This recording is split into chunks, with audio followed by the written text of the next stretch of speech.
Bonjour Philippe Raoul, je suis gérant de l'exploitation l'EARL Raoul Philippe. Donc une exploitation porcine située dans le centre Bretagne. Et donc la production c'est 500 aux environs de 500 truies naisseurs engraisseurs.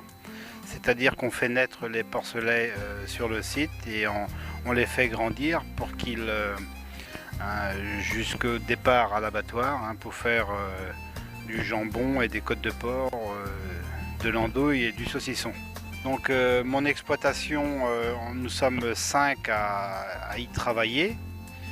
Moi, mon épouse et 3 salariés à temps plein. Chaque personne a son secteur de travail. Il y a une personne à la partie gestion de reproduction, une autre personne aux naissances, une personne à prendre les porcelets dès qu'on les tire de leur mère, et donc une autre à les faire grandir pour qu'ils partent jusqu'à l'abattoir. Nous sommes dans l'obligation de gérer au mieux nos effluents d'élevage qu'on appelle lisiers.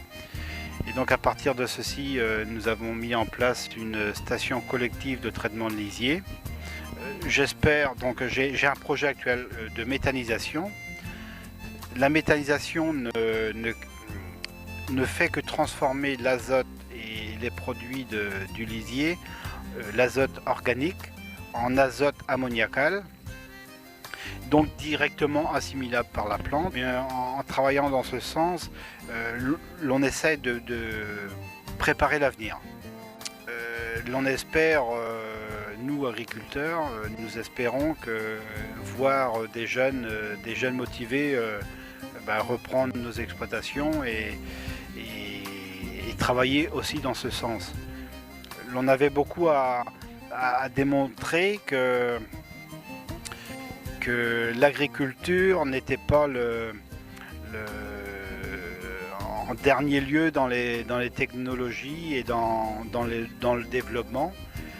Nous savons et nous retroussons nos manches pour travailler, pour associer l'économie, l'écologie et l'agriculture. Présentation de l'exploitation Philippe Lebars de Haut-Corlay. Fais-nous une présentation de ton exploitation.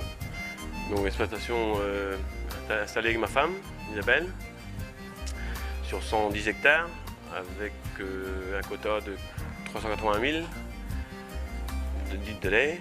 Donc la particularité que tu as ici, c'est que tu as un robot de traite. Voilà, un robot de traite qui a changé la vie du couple, des enfants et de tout le monde. Qu'il n'y a plus de contraintes de traite, d'horaire, 7 jours sur 7, à se lever le matin et le soir, pareil, recommencer la traite. Aujourd'hui, on n'a plus d'heures, on va quand on veut les voir. Tout est géré par l'informatique, donc tout enregistré. Et un gain de temps de 4 heures par jour de travail en moins. Le fait d'avoir un robot quand même, parce qu'on voit moins ses vaches, moins souvent. Et quand même, est-ce qu'il y a un aussi bon suivi qu'auparavant? Oh, même mieux, parce que l'informatique te dit beaucoup de choses. Et plus qu'à l'œil. Pour le lait, par exemple, une mamie est détectée 2 jours plus vite qu'à la main, quand on tire le premier jet, on se le traite. Et la production, elle augmente. Moi, j'ai augmenté de 1500 kg par vache en 3 ans. Aujourd'hui, l'étape est arrivée à 9600 litres de lait par vache. Et avant, c'était 8002 par là. Donc, ça augmente automatiquement. Et le suivi est aussi bien fait. Il faut passer voir, bien sûr, l'ordinateur qui te donne les informations. Je m'appelle Joël Leborgne. Je suis responsable du service développement de l'agriculture durable chez Vitalac. Donc Vitalac, c'est une entreprise privée qui appartient à son PDG qui s'appelle Gilbert Le Calvé et qui a été créé à la fin des années 80. Donc la principale activité de Vitalac, qui est basée à Carnouët, dont le siège est basé à Carnouët, en centre Bretagne, canton de Calac, c'est la production d'aliments porcelaines. Nous sommes leaders sur le marché national en termes de volume pour la fourniture de ces aliments auprès des éleveurs de porc. Et nous étions les premiers, enfin Vitalac à l'époque était le premier à proposer des aliments sans antibiotiques capables d'obtenir les mêmes résultats que des supplémentations avec de la colistine par exemple, des choses comme ça. L'écologie industrielle c'est quoi? C'est garder le même potentiel de production en réduisant au maximum les flux autour, donc les déplacements, les transports, qui sont souvent générateurs de pollution et toujours consommateurs d'énergie, donc qui coûtent. Les éleveurs maintenant bloqués dans leur quantité à produire cherchent à réduire le coût de production de ces quantités. Ça passe par l'aliment, mais ça passe aussi par autre chose. Ça passe aussi par le coût de l'énergie.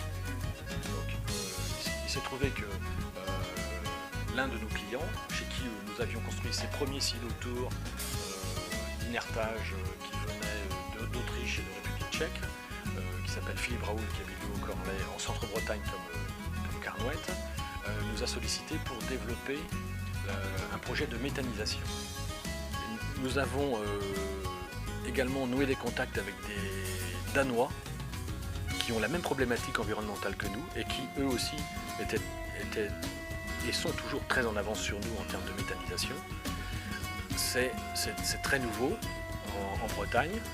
Nous sommes dans une région où les problèmes d'environnement sont particulièrement sensibles.